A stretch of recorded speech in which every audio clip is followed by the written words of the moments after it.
নমস্কার, আমি মৌসুমি। কেমন আছেন আপনারা সবাই?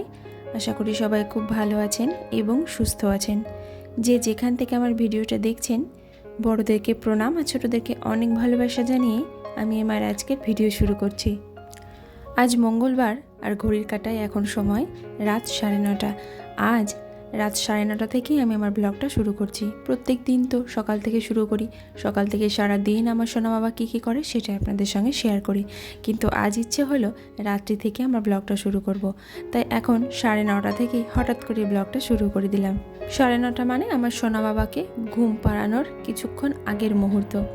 তো ও এখন খেলা করছে, তবে আমার সোনা বাবাকে আমি যতক্ষণ না ঘুম পাড়াতে যাব ততক্ষণ কিন্তু ও ঘুমোবে না, ততক্ষণ খেলাই করবে।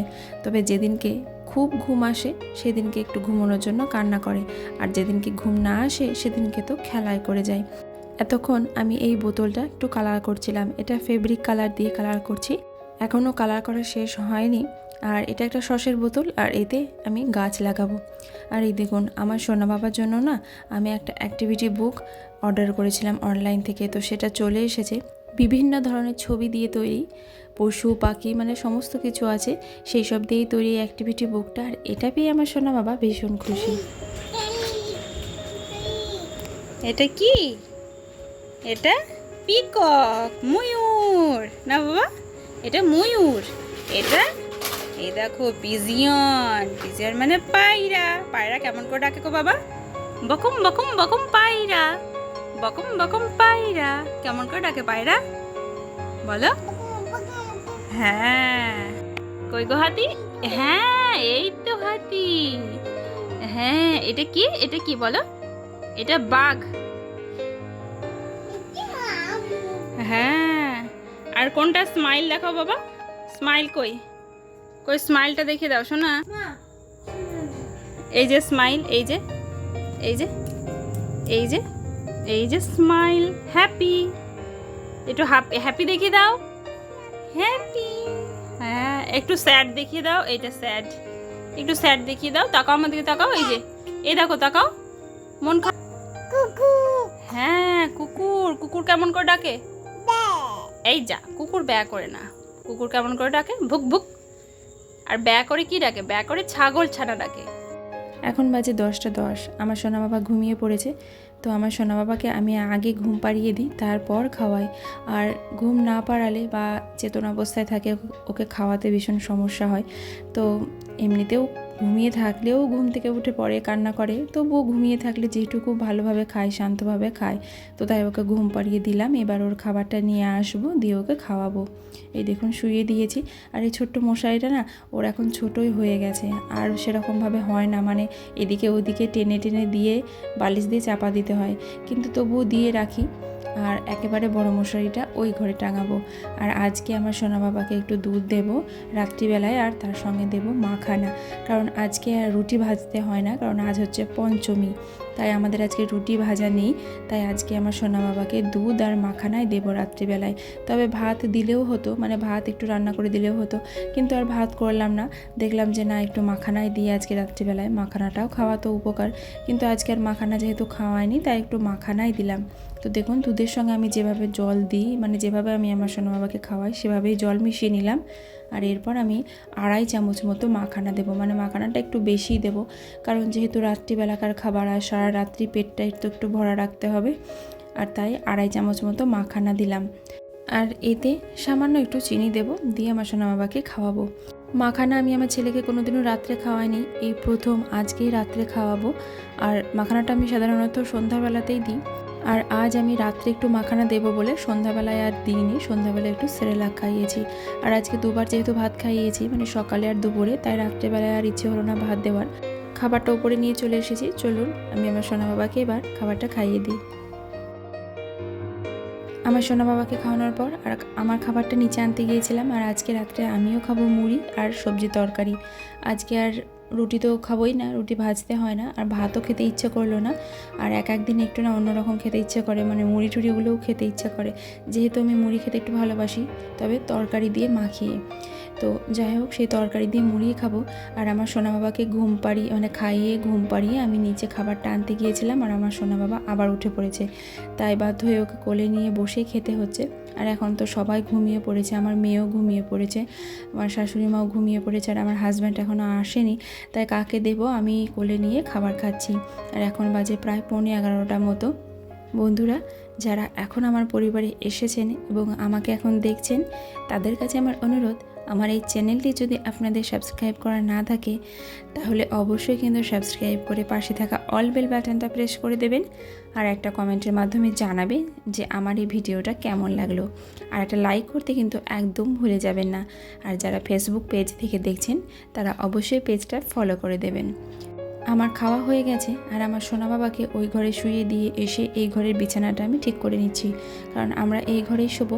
আর রাত্রিবেলা একটা একদম নরম পুরনো চাদরই বলতে গেলে, মানে একদম নরম এই চাদরটা, তো সেই চাদরটাই পেরে নিলাম। আর আমার সোনা বাবাকে দেখুন মশারি টাঙিয়ে ঘুম পাড়িয়ে দিয়েছি। এবার একটা বড় কাজ আছে, সেগুলোকে সারতে হবে। বড় কাজ বলতে গেলে এই যে জামা কাপড় ভাঁজ করা। তো কোথাও বেড়াতে গেলে না, যাওয়ার সময় ভীষণ ভালো লাগে, আর আসার পর এই যে জামা কাপড়ের পালা থাকে সেগুলো কাচা আর ভাঁজ করা, এই যে কি কষ্টের তা শুধুমাত্র মেয়েরাই বোঝে।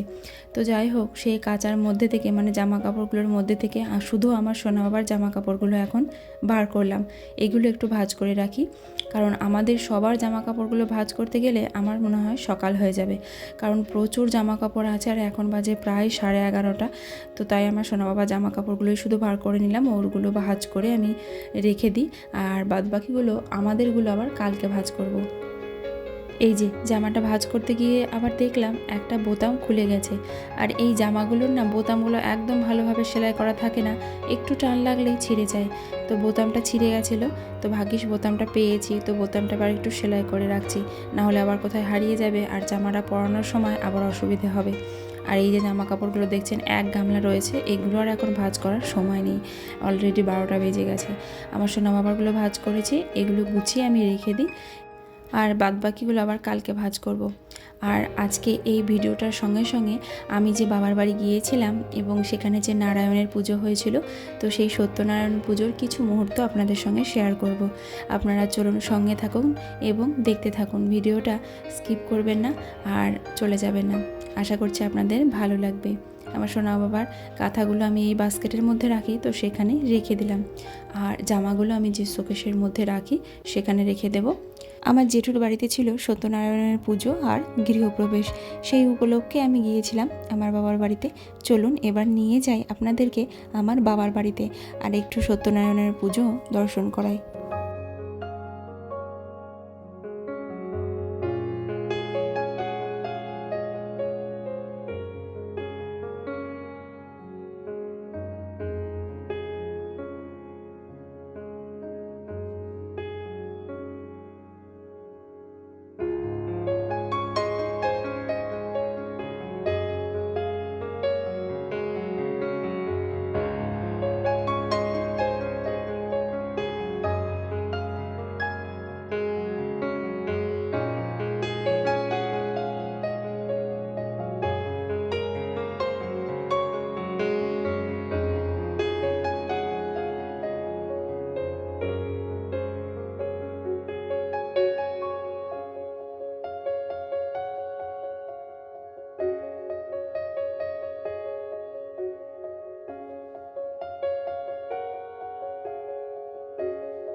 আচম্বিতে রাজকে হার চলে আর চুরি গেল দাসদাসীর হেতুয়ে প্রভাব ঘটিল হারণ্যসনে রাজা নিয়োজিল চরে হার বলে সদাগরে চর ধরে বন্দি করি আমি তার রাজার জয় প্রহার করিলেন রাজা আন্দোলনসারে সদাগর বলে রাজা শুনো বচন অবিচে করিবে কিনা তস্করের বিক্রি করুন ঠিক আছে জানা যথামূল্য হার কিনে রেখেছি দোকানে, অপমানে করো প্রভু কিসের কারণে।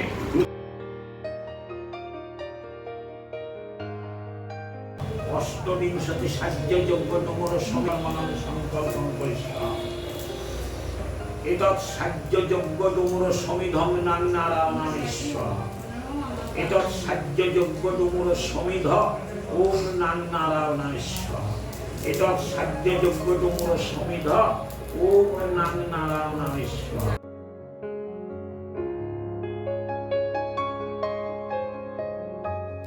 আমার জেঠুর নতুন বাড়ি করেছে, আর সেই বাড়িতেই হচ্ছে সত্যনারায়ণের পুজো। আর সত্যনারায়ণের পুজো দিয়ে বাড়িতে গৃহপ্রবেশ হচ্ছে। তো সেই উপলক্ষে দুপুরবেলায় কিছু মানুষকে প্রসাদ দেওয়ার বা প্রসাদ খাওয়ানোর আয়োজন করা হয়েছে। আর দেখুন, পুজো শেষ হতে না হতেই কিভাবে নেমে এলো ঝমঝমিয়ে বৃষ্টি। এত পরিমাণে বৃষ্টি হচ্ছিল, আর এত মেঘ ডাকছিল, এত বিদ্যুৎ চমকাচ্ছিল, আমরা তো একটু ভয়ই পেয়ে গেছিলাম যে মানুষ হয়তো আসতেই পারবে না। কিন্তু না, আস্তে আস্তে বৃষ্টিটা থামার পর সমস্ত মানুষই এসেছে, মানে সব মানুষকে আমরা প্রসাদ দিতে পেরেছি। আর প্রসাদের মধ্যে ছিল ঠাকুরের প্রসাদ, মানে ফল মিষ্টি এইসব, আর তার সঙ্গে ছিল পোলাও, চানা পনির, সাদা ভাত, ছেঁচড়া আর বেগুনি ভাজা, চাটনি, দই, মিষ্টি। তো এই আয়োজন করা হয়েছিল প্রসাদের। আর আমার মেয়েটাকে দেখুন, জল পেয়েছে আর মনের আনন্দে জলে জলে ঘুরে বেড়াচ্ছে। আর আমাদের বাড়িটা না একটু নিচু, মানে আমাদের এই বাড়িটা একটু নিচু, একটু জল হলেই প্রচুর জল আটকে যায় বাড়ির উঠানে। আর তাই আমার মেয়ে বেশ আনন্দে জলে জলে খেলা করছে। কি সুন্দর পিকচারটা দেখুন, ভীষণ সুন্দর লাগছে। কেউ একটা দিয়েছে গিফট হিসেবে, মানে গৃহপ্রবেশে এসে কেউ একটা গিফট দিয়েছে।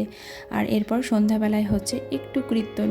আর আমার সোনা বাবাও দেখুন বেশ আনন্দে কীর্তন করছে, হাততালি দিচ্ছে, শঙ্খ বাজাচ্ছে। আর ইনি হচ্ছেন আমার জেম্মা।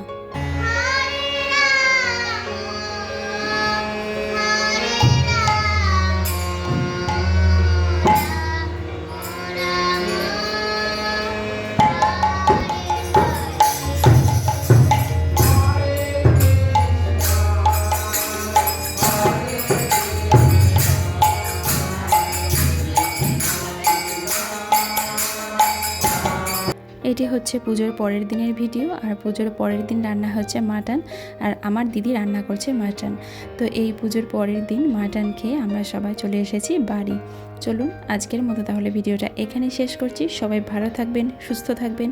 দেখা হবে আগামীকাল আবারও একটা নতুন ভিডিওতে।